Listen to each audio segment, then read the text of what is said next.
Hi, welcome back to the conversations we are having about the levels of training for our children. Last time we spoke about the 0 to 6 year old or a child who's just at around that age, and the fact that they start asserting their independence early, shouting and saying mine, mine, mine when they're about 3, choosing what they want to wear. Now you can imagine if a 3-year-old is already choosing what they want to wear. Can you imagine the grief they'll give you at 13 if you don't set rules? So this is why we are saying you need to do this parenting journey intentionally. So as they go into the next level, which is what we're calling the next level of training, that's from 7 years old going up. One of the things that's going to happen is the parent will make the mistake of not realizing they have grown up, while the child is going to try to assert their independence and be picking habits from school. Because now by that time, they're already going to school and interacting with other children, and they're told other things that happen in other homes. And so what you'll find is that when they come home and you're trying to assert certain rules and boundaries, they will tell you, but so-and-so's house or but so-and-so's mom. This is a point where you start being compared with parents of their friends out there. And what you do at this point in time is start building a relationship with them. Why? Because you will now start having a child in your home who's thinking for themselves and who's having their thoughts influenced by other people. So what this looks like is you need to now build up a relationship on the rules that you had set when they were younger. So the rules still stay, but a little bit of a difference at this point is that you get them to also participate in setting the rules, that will govern their life within the home and outside.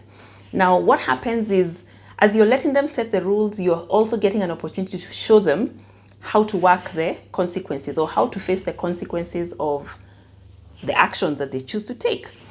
And so this next stage, from 7, what we call the twins, from 7 to about 12, you are working together. So that by the time they are older, you'll be able to now test whether what you've taught them has worked. So what this means is that you cannot be bringing them up like a baby. You can't be calling them Baba. You can't be calling them Mommy. Start referring to them by their name. They're no longer sweet little things that, they're not cushy little people. They will also start feeling grown up. And if we look even at their fashion industry, the choices they're having to make, even the age brackets that are being defined by the movies and stuff that they're watching online, you're finding that the 7-year-old of today is almost 17, is behaving like a 17-year-old, but they're doing that without guidance. So our role as parents is to actually model for them who we want them to be as they grow up, guide them through that process while still enforcing the rules that we had set when they were younger. So this is still not a journey that they will walk alone. They will still need you at this point in time, even as they're introducing other people into their lives. Their friends are coming in. Neighbors now make more sense. Their friends' dad is driving a better car than yours.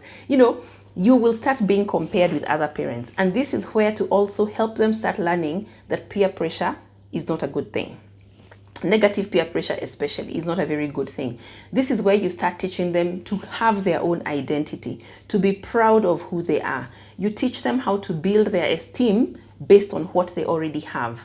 And if you can walk this journey step by step with them, you will find that you are building up on the things that you had taught previously, as opposed to thinking that you will wait to have conversations with them when they're much older. They are ready for you to guide them every step of the way. So as we walk this journey with intentionality, let's be careful to note that who they are at 7 may end up being who they become at 17 if you do nothing about it. I know a child who at 7 years old was actually selling jewelry. And she was getting customers because of how sweet she was. And as time went by, of course, the years go by. And when she turned 17, they started a foundation with some friends of hers. And one time they raised money through a school event, which was above 150,000. What she had been at 7 was nurtured up to the point that she became 17 and could still do that. So now try to imagine what this person will be like at 27. And that's where I'd like us to do our parenting from. Imagining our child, if they're 7 now, how will they be at 17 and how will they be at 27? So that we're not just parenting for the present. We're not treating them based on who they are at the present. We are parenting them for the future. We are parenting them for the adults they'll become. We are going to continue having these conversations to see now, how do you then work with a teenager? And I know that's where most of us now start seeing the cracks. So we shall dwell a little bit more on the 13-year-old and above, what to do with the teenagers in your lives. My name is Shalom Muniri, and I'm looking forward to having these conversations.